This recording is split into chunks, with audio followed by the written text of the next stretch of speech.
Hello বন্ধুরা, আজকের ভিডিওতে থাকছে কাঁচা আমের প্লাস্টিক চাটনি। তার জন্য কড়াইতে একটু জল দিয়ে জলটাকে গরম করে নেওয়ার পর কাঁচা আম ঢেলে দিতে হবে। দিয়ে সেগুলোকে ভালোভাবে সিদ্ধ করে নিতে হবে যাতে কাঁচা ভাবটা না থাকে। ভালোভাবে সিদ্ধ হয়ে যাওয়ার পর এই আমগুলোকে পানি থেকে আলাদা করে নিতে হবে।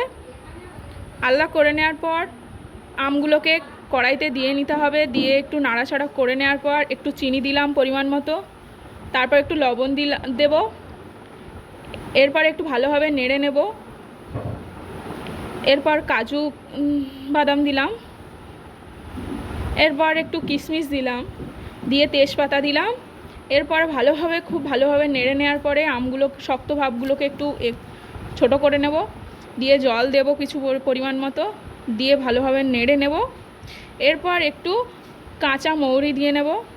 তারপর একটু মৌরি ভেজে নিয়ে ভালোভাবে বেটে নেব। এই বাটা মৌরিগুলো আবার এই আমের চাটনিতে দিয়ে দেব। দিলেই পরে আমাদের আমের চাটনিটা কমপ্লিট হয়ে যাবে ভালোভাবে। দেখুন বন্ধুরা, আমের চাটনিগুলো দেখতে কত সুন্দর হয়েছে। চাইলে আপনারা এভাবে ট্রাই করতে পারেন।